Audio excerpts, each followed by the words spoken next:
Bayangkan sejenak, lautan Nusantara yang biasanya biru jernih, tiba-tiba menjadi gelap. Bukan karena badai, tapi karena siluet ratusan kapal raksasa yang menjulang tinggi, muncul perlahan dari ufuk timur. Ini bukan armada perang yang datang untuk menaklukkan. Ini adalah kedatangan yang membawa kedamaian, dengan wajah yang penuh misteri. Di dek kapal utama, berdiri seorang sosok agung Laksamana Cheng Ho, utusan Kaisar Ming dari dinasti Tiongkok yang perkasa. Armada ini, yang dikenal sebagai armada harta karun, bukanlah pemandangan biasa.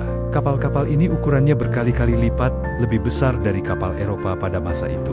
Mereka berlayar bukan untuk menumpahkan darah, tapi untuk membuka jalur persahabatan. Laksamana Cheng Ho tidak datang dengan pedang terhunus, melainkan dengan gulungan sutra terhalus, porselen bercorak naga yang memukau, dan janji persahabatan yang tulus dari putra langit, sang kaisar. Namun, di balik layar sutra yang berkibar megah itu, ada sebuah tekanan yang tak terlihat. Cheng Ho memikul beban berat, membawa nama besar kaisar, dan menyebarkan pengaruh Tiongkok, sambil memperkenalkan sebuah kepercayaan baru yang belum dikenal luas di tanah ini. Saat kapal-kapal raksasa itu merapat di pesisir Sumatera, lalu berlabuh di pelabuhan-pelabuhan ramai di Jawa, rakyat setempat hanya bisa tertegun. Mereka bertanya-tanya dalam hati, siapa sebenarnya orang-orang asing ini?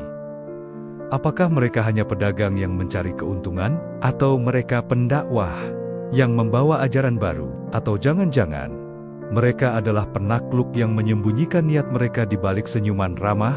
Setiap pelabuhan yang disinggahi seketika berubah menjadi panggung diplomasi yang menegangkan sekaligus mempesona. Terjadi barter barang-barang eksotis, negosiasi alot antara penguasa lokal dan utusan kaisar, dan tanpa disadari, benih-benih Islam yang dibawa oleh sebagian awak kapal mulai tumbuh tanpa suara di antara masyarakat pesisir. Cheng Ho, seorang muslim yang taat, tidak hanya berdiplomasi, ia juga membangun komunitas. Di sela-sela urusan dagang dan kenegaraan, ia dan para pengikutnya berinteraksi dengan penduduk lokal, berbagi cerita, pengetahuan, dan tentu saja, keyakinan. Di Palembang, ia membantu menumpas bajak laut yang meresahkan jalur perdagangan. Di Cirebon, ia mempererat hubungan dengan para wali. Setiap jejak yang ditinggalkannya bukanlah jejak penaklukan, melainkan jejak peradaban yang saling berpadu.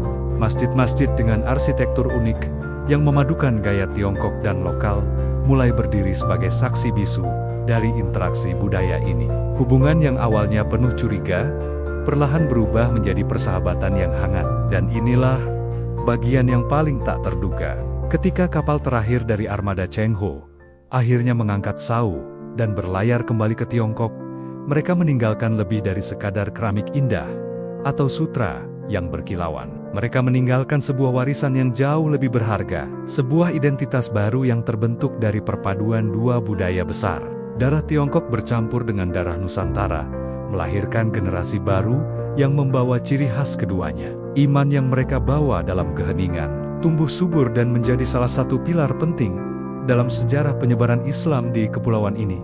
Hingga hari ini, di Semarang, di antara aroma laut yang asin dan wangi dupa yang menenangkan di kelenteng Sampukong, legenda itu terus berbisik di telinga kita. Sebuah pengingat bahwa terkadang kekuatan terbesar di dunia ini tidak datang dari ujung pedang atau ledakan meriam. Kekuatan terbesar justru lahir dari keheningan, dari sebuah pertemuan damai yang secara perlahan namun pasti mengubah segalanya. Kisah Laksamana Cheng Ho adalah bukti bahwa diplomasi, perdagangan, dan pertukaran budaya mampu membentuk sejarah dengan cara yang jauh lebih mendalam daripada perang manapun. Terima kasih sudah menyimak kisah luar biasa ini.